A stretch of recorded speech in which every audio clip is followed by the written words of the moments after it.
Bonjour à toutes et à tous, voici les analyses du SP500 et de l'euro-dollar pour le lundi 7 avril. Nous allons commencer par le SP500 qui reste toujours enfermé dans cette zone de trading range qu'il a tenté de déborder très furtivement par le haut vendredi dernier avant de subir un violent retour en arrière et revenir vraiment au centre de ce range. Ce range, donc nous pouvons le mesurer entre 1831 et 1888 points exactement.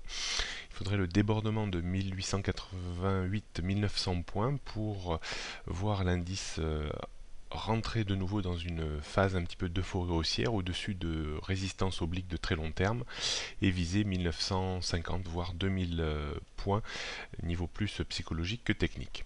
On surveillera la rupture de 1831 points qui permettrait de revenir sur les trois niveaux de support formatés en début d'année à 1805, 1765 ou 1730 points.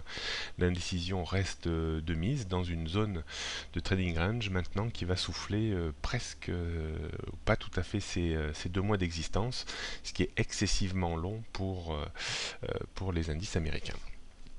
Donc nous allons constater donc toujours un niveau de résistance à 1888 avant 1900, 1930, 1950 et 2000.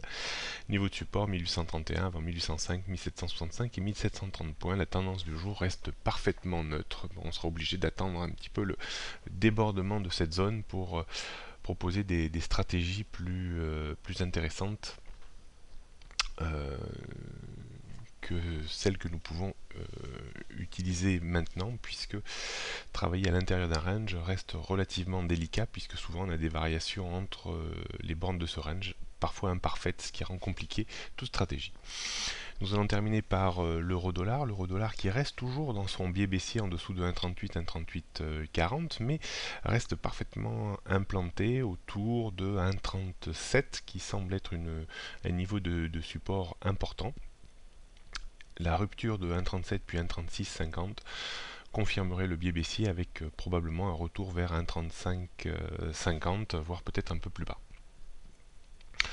La surprise serait maintenant vraiment un débordement de 1,38, 1,38,40 avec pour objectif une zone maintenant très verrouillée entre 1,39 et 1,40.